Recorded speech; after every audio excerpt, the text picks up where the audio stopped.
Universidad Hipócrates. Grupo Químico-Biólogo Parasitólogo 1. Capítulo 4. Los gases. Integrantes del equipo número 4. María Angélica Martínez Espejel, Luz Andrea Miranda Quintero, Alani Pastrana Nava, Perla Rubí Pacheco García, Dulce Anelí Peñalosa Hernández. Profesor Martín Zavala.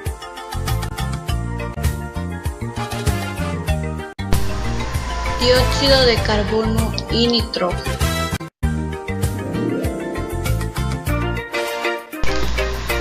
Los enrevesados cambios de peso durante la combustión había que encontrarla naturalmente en los gases que aparecían o desaparecían mientras se formaban los compuestos. Pensado en los cambios de peso durante la combustión, los investigadores solamente tenían ojos sólidos y líquidos. La ceniza era más ligera que la madera, la herrumbre era más pesada que el metal. El químico inglés Steve Hales, a principios del siglo XVIII, comenzó a recoger gases sobre el agua. Los vapores formados como resultado de reacción química pudieron conducirse a través de un tubo al interior de un recipiente que se había colocado lleno de agua boca abajo en una jofaina con agua. El químico escocés Joseph Black lo que hizo fue calentar fuertemente la piedra caliza, óxido de calcio. Este carbonato se descompuso liberando un gas y dejando óxido cálcico. El gas liberado pudo recombinarse con el óxido de calcio para formar un nuevo carbonato calcio. El gas dióxido de carbono era idéntico al gas silvestre de Van Helmont, pero Black lo llamó aire fijado porque de tal manera se formaba una sustancia sólida. El dióxido de carbono puede formarse calentando un mineral o igual quemando la madera. Demostró que las sustancias gaseosas no solo son liberadas por los sólidos y líquidos, sino que pueden combinarse para producir cambios químicos. El óxido cálcico que se abandona en el aire vuelve lentamente al carbonato cálcico.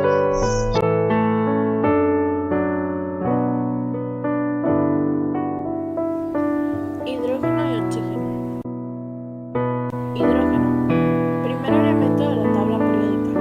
En condiciones normales es un gas incoloro, inodoro e insípido, compuesto de moléculas diatómicas H2.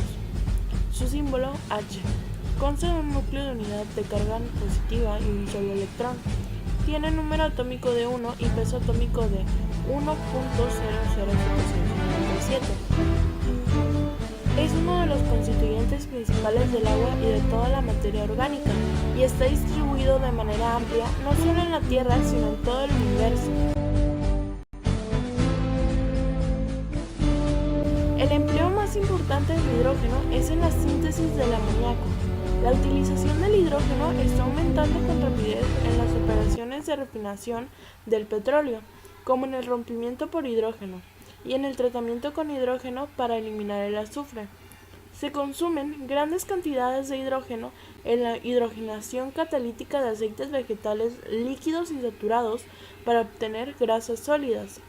La hidrogenación se utiliza en la manufactura de productos químicos. Grandes cantidades de hidrógeno se emplean como un combustible de cohetes en combinación con oxígeno o flúor y como un propulsor de cohetes impulsados por energía nuclear.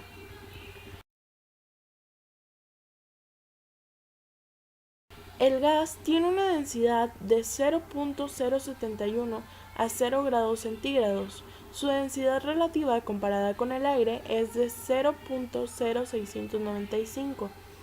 El hidrógeno es una de las sustancias más inflamables de todas las que se conocen. El hidrógeno es un poco más soluble en disolventes orgánicos que en el agua. Muchos metales absorben hidrógeno. La absorción del hidrógeno en el acero puede volverlo quebradizo, lo que se lleva a fallas en el equipo para procesos químicos. A temperaturas ordinarias, el hidrógeno es una sustancia poco reactiva, a menos que haya sido activada de alguna manera. por ejemplo por un catalizador adecuado. A temperaturas elevadas es muy reactivo.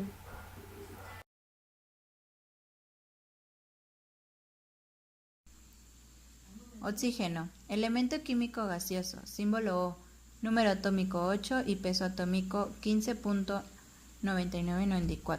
Es de gran interés por ser el elemento esencial en los procesos de respiración de la mayor parte de las células vivas y en los procesos de combustión.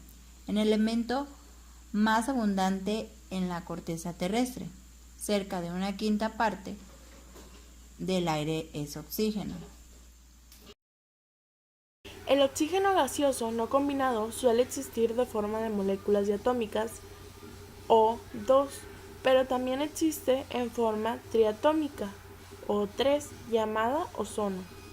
En condiciones normales, el oxígeno es un gas incoloro, inodoro e insípido. Se condensa en un líquido azul claro. El oxígeno es parte de un pequeño grupo de gases ligeramente paramagnéticos y es el más paramagnético de este grupo. El oxígeno líquido es también ligeramente paramagnético. El triunfo de la medida.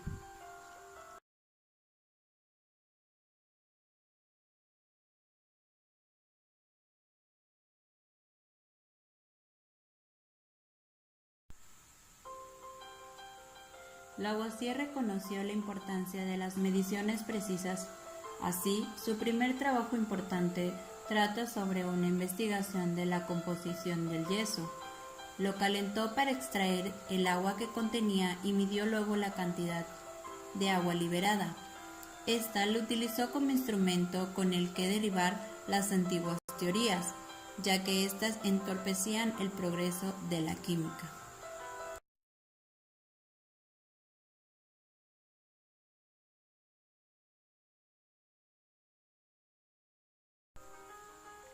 Aún en 1770 se aferraban a la vieja concepción griega de los elementos y mantenían que la transmutación era posible, puesto que el agua se transformaba en tierra calentándola durante mucho tiempo. Entonces lo que hizo Lavoisier durante 101 días, hirvió agua en un aparato que condensaba el vapor y lo devolvía al matraz, de manera que en el curso del experimento no se perdía sustancia alguna. Y por supuesto no olvidó la medida. Pesó el agua y el recipiente antes y después del largo periodo de ebullición. Esto dio como resultado que el sedimento se apareciera, pero el agua no cambió de peso durante la ebullición, de forma que el sedimento no pudo haberse formado a partir del agua. Sin embargo, el recipiente, una vez extraído, el sedimento resultó que había perdido peso, una pérdida que era justamente el peso del sedimento. En otras palabras, el sedimento no era agua convertida en tierra, sino material de vidrio atacado por el agua caliente y precipitado en fragmentos sólidos. Este es un ejemplo claro en el que la medida pudo conducir a la demostración de un hecho razonable, mientras que el testimonio de los ojos solo llevaba a una conclusión falsa. Lavoisier se interesó en la combustión, primero porque este era el gran problema de la química del siglo XVIII y segundo porque uno de sus primeros triunfos fue un ensayo sobre la mejora de las técnicas del alumbrado público. Lavoisier se unió a otros químicos para comprar un diamante que calentó en un recipiente cerrado hasta que desapareció.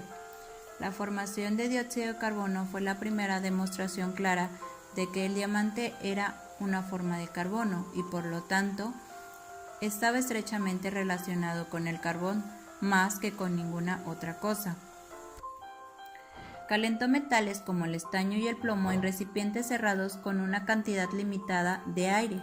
Ambos metales desarrollaron en su superficie una capa de calcinado, hasta un momento determinado en que ésta no avanzaba más.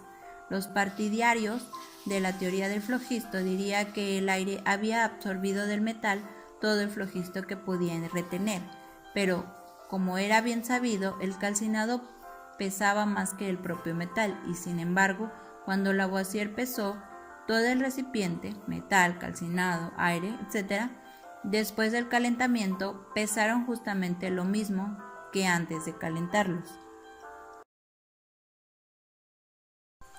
Lavoisier abrió el matraz, el aire se precipitó en él, tras lo cual comprobó que el matraz y su contenido habían ganado peso. Lavoisier demostró de esta manera que la calcinación de un metal no era el resultado de la pérdida del misterioso flogisto, sino la ganancia de algo muy material, una parte del aire. Lavoisier sobre la transferencia de gas podía explicar los cambios de peso durante la combustión. El calcinado era más pesado que el metal a partir del cual se formaba, a consecuencia del peso de la porción de aire que se incorporaba. La madera también ardía con adición de aire a su sustancia, pero no se observaba aumento de peso porque la nueva sustancia formada, dióxido de carbono, era a su vez un gas que se desvanecía en la atmósfera. Las cenizas que quedaban eran más ligeras que de la madera original.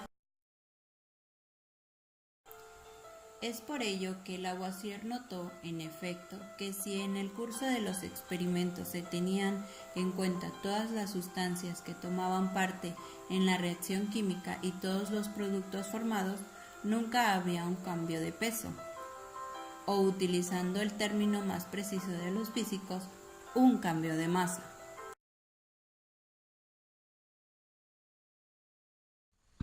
La combustión.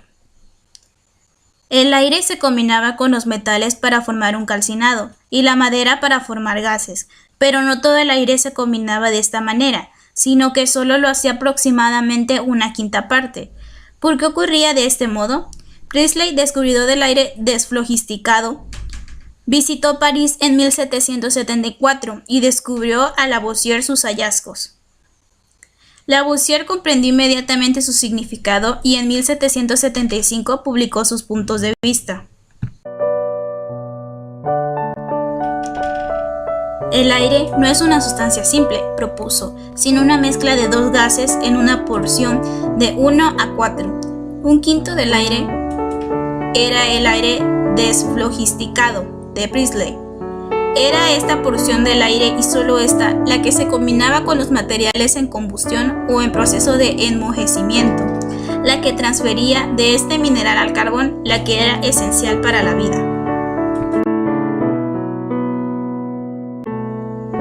Lavoisier, quien dio a este gas su nombre, oxígeno, derivado de los vocablos que en griego significaba productor de ácidos, pues Lavoisier tenía la idea de que el oxígeno era un compuesto necesario de todos los ácidos. En esto, como se demostró posteriormente, estaba equivocado. Las 4/5 partes restantes del aire que no podían mantener la combustión ni la vida, el aire flogisticado de Rutherford, constituía también en un gas diferente. Lavoisier lo llamó azoe, de la palabra griega que significa sin vida. Posteriormente lo reemplazó por el término nitrógeno. Ya que se descubrió que el nitrógeno formaba parte de la sustancia de este mineral, Lavoisier estaba convencido de que la vida se mantenía por algún proceso semejante a la combustión, puesto que lo que inspiramos es aire rico en oxígeno y pobre en dióxido de carbono, mientras que el que exhalamos está empobrecido en oxígeno y enriquecido en dióxido de carbono. Él y su colaborador intentaron medir el oxígeno tomado y el dióxido de carbono liberado por los animales. Los resultados fueron algo desconcertantes, pues parte del oxígeno inhalado no aparecía en el dióxido de carbono expirado.